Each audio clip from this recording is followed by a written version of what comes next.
Queria hoje falar de um assunto que é o acampamento primeiro, dar um salve lá para o acampamento Manuel Ribeiro em Rondônia, que resistiu à repressão, os camponeses da LCP, então de parabéns, viva a LCP, a Liga dos Camponeses Pobres.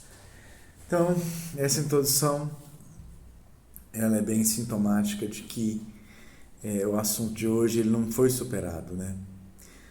Historicamente não está ultrapassado, que é o filme Marighella, que agora foi liberado para passar nos cinemas, filme do diretor Wagner Moura. Em primeiro, né, eu vi vários vídeos aí sobre esse do Marighella e eu acho impressionante o tanto que me marca, eu acho interessante a leitura do youtuber Jones Manuel desse assunto, que aí me parece que é um assunto é uma pessoa que vê de dentro esses filmes, tanto Carandiru quanto Judas e o Messias Negro. Olha, eu vejo de fora, eu tendo a pensar que eles são como os Red Westerns. Estou falando de Glauber e da Nouvelle Vague. Eu tendo a vê-los como os Red Westerns, que a Alemanha Oriental fazia faroestes, em que o índio era o mocinho e o branco o bandido. Então eu vejo uma tendência forte deles para só inverter, e aí é o filme americano. É o faroeste comum. Então, em termos de linguagem, né, de narrativa, não há ousadia em relação ao passado, em relação a uma narrativa como Terra em Transe, em que era uma história com começo, meio e fim, né, como as da Nouvelle Vague Française, né, francesa, não nessa ordem necessariamente. Então, como em Cidadão Kane, você já sabe o final desde o início, vai ficar sabendo o enredo. Assim, como o filme começa, revelando seu final. Você vai ficar intrigado ali para poder descobrir como chegou aquele resultado, que é bastante curioso. Como narrativa não há mais, né, nesse cinema contemporâneo, esse esforço de narrar de uma forma diferente, por isso complica o entendimento do espectador. Não há esse experimentalismo com as formas. Não é? Há uma diferente escolha de ideologia, né? Assim, colocar um americano de bandido me parece um elemento, e o mocinho como sendo outros personagens históricos e tal, já é alguma coisa bastante que causa estranhamento, mas eu acho que é uma tendência, não é? Nesses todos. Eu quero falar de outros, como Os Residentes, como Casa de Antiguidades. Agora, esses três têm mais afinidade com a minha linha política, mas assim, sobre Marighella, que é o que mais me interessa ali, eu queria falar não da narrativa principal, mas de que Stalin e Trotsky estão ali. Então muita gente se estressa quando eu toco no assunto, mas é interessante perseguir essa subnarrativa ali, porque não é dita por ninguém. Então tem um personagem ali que ele surge, que ele representa o Hermínio Saqueta, que nos anos 30 foi expulso do PCB, acusado de delação, uma fração dele, que a gente é tudo um pouco obscuro, né? Mas a fração dele depois formou grupos trotskistas, né? Ele foi expulso ali no final dos anos 30, por formação de fração, mas depois surgiram, por exemplo, no livro do Jorge Amado, que é uma narrativa que, diferente do Padura, podemos dizer que é uma narrativa histórica mais fiel, né? Por exemplo, diferente do livro O Homem e os Cachorros do Padura, tem um vídeo aqui questionando aquela narrativa histórica, que ele apresenta como inquestionável. Também os trotskistas, a Paula Sancheta, o Celso Longaretti, a quem esse vídeo se refere, né? Esse vídeo é bastante baseado nos posts de Celso Longaretti no blog O Náufrago da Utopia, que vocês quiserem conferir, Náufrago da Utopia, blogspot.com. Há também um trabalho que está na revista Cidade Sol, de alunos que eu orientei anos atrás, está para sair uma coletânea na Ciências Revolucionárias, que é o personagem trotskista em Subterrâneos da Liberdade. Essas são as fontes desse vídeo.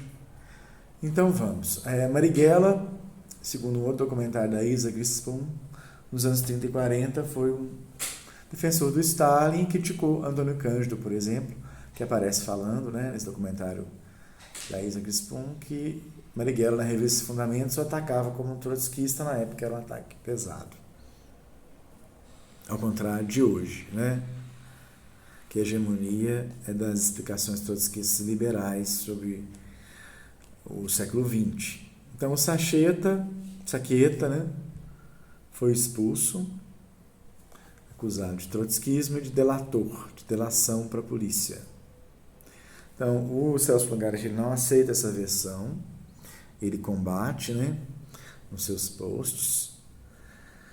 E o filme, ele redime essa figura, embora, né, seja difícil para o espectador recuperar essa narrativa. Então, nos anos 30, Saqueta foi expulso, e não há nada sobre ele aqui no YouTube, por isso que eu resolvi fazer esse vídeo. Então, ele se uniu à fração trotskista. Então, ele tinha um jornal no começo dos anos 60 que era contra essas ações militares, né, dos pequenos grupos, que só fizeram ações em 66 em diante, mas começaram a discutir isso antes. Então, os trotskistas, num jornal chamado Bandeira Vermelha, eram contra, né, contra também a ideia da Revolução Nacional e Democrática. Eu também notei que Jones Manuel, curiosamente, Jones Manuel também se coloca numa posição de cobrar da ANL uma posição mais revolucionária, que eu acho artificial, né? Também é artificial à luz das considerações sobre o PCB da época, o PCB khrushchevista, pacifista, do qual descende a organização na qual está Jones Manuel atualmente, o PCB. Então, o Saqueta, ele, naquele momento ali com o Marighella, ele deu a notícia, né, da entrada do Marighella na Rádio Libertadora e perdeu o emprego em seu jornal, né, Diário da Noite, devido a isso, devido a dar esse furo. Então ele respondeu o processo e tudo, mas na época não ficou preso, conseguiu responder em liberdade ali por dar a notícia. A empresa tinha censura, ele driblou a censura e soltou a notícia que a Rádio Libertadora a rádio tinha sido ocupada por Marighella, eles tinham feito essa alocução da Rádio Libertadora. Então, o Saqueta fez uma tarefa ligada ele mostra uma tarefa para a ANL, ali em 69. Curioso não ter uma punição tão dura quanto a de Marighella, né? Então, Longaretti, muito crítico ao PCB, que seria o PCB da época, dos anos 60, aquela organização khrushchevista e pacifista, que o Longaretti chama de stalinista, a meu ver, erroneamente. Eu creio que seria correto dizer que ela era revisionista, e o PCB do Jones também. Longaretti, pelo visto, guarda uma imagem bem desfavorável daquela organização. Ele explica que ela boicotava de uma forma muito dura, realmente. Ela jogava muito duro com as organizações que estavam fazendo a revolução e desenvolvendo a luta em todas as frentes, porque a questão não é luta armada, é dominar a arte militar e fazer a luta em todas as frentes. Isso é que o Lenin falava. Então eles estavam sendo fiéis ao Lenin, essa organização dizia que era a colchevista do Jones, da qual a organização que está Jones descende. Ela dizia que não era o momento e tudo, e as primeiras discussões do filme são essa ruptura de Marighella com essa organização colchevista. Então o filme redime o trotskista, né? Curiosamente chamado de traidor no passado. É uma figura bastante central ali, Hermínio Saqueta, embora em momento nenhum, né, haja uma forma mais clara de recuperar essa narrativa, que é uma cobrança que a família faz e tal. Não é? Então é interessante pontuar isso, um outro olhar aí. Quem quiser se aprofundar no tema, leia o personagem trotskista em Os Subterrâneos da Liberdade, que está na revista do Sol e que irá sair pelas Ciências Revolucionárias numa coletânea chamada Marxismo e Literatura, creio que em breve. Então, boa noite, amigos.